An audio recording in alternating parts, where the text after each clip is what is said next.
ថ្ងៃនេះមេតិចក្លិនកាទៀវគ្រឿ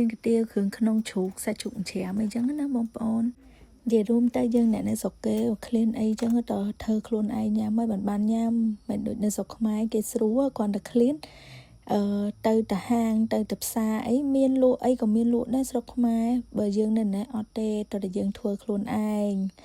ឥឡូវបងប្អូនតាមមកធ្វើស៊ុបញ៉ាំទាំងអស់គ្នាឥឡូវខ្ញុំដាក់ស្ងោរគ្រឿងក្នុងជ្រូកសិនណាបងប្អូនខ្ញុំមានហ៊ុនមានថ្លើមមានកលៀនហើយបេះដូងអញ្ចឹង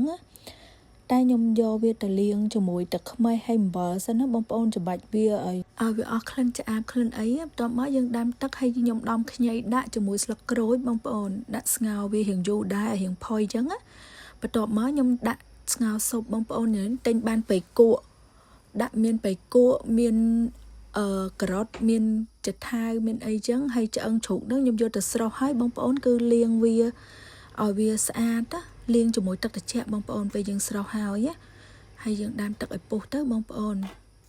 ខ្ញុំដាក់ឆ្អឹងនឹងចូលបន្ទាប់មកខ្ញុំមានហេប៊ីយឺហឺមានខ្ទឹមសខ្ទឹមបារាំងហើយលឹកតយហើយគល់ជីបន្សុយហើយ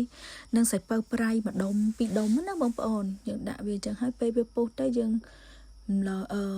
ត្រង់អាកាវានឹងចាញ់បងប្អូនកុំឲ្យទឹកស៊ុបយើងនឹងវាខ្មៅហើយបន្ទាប់មកខ្ញុំដាក់ការ៉ុតហើយចថាវហើយ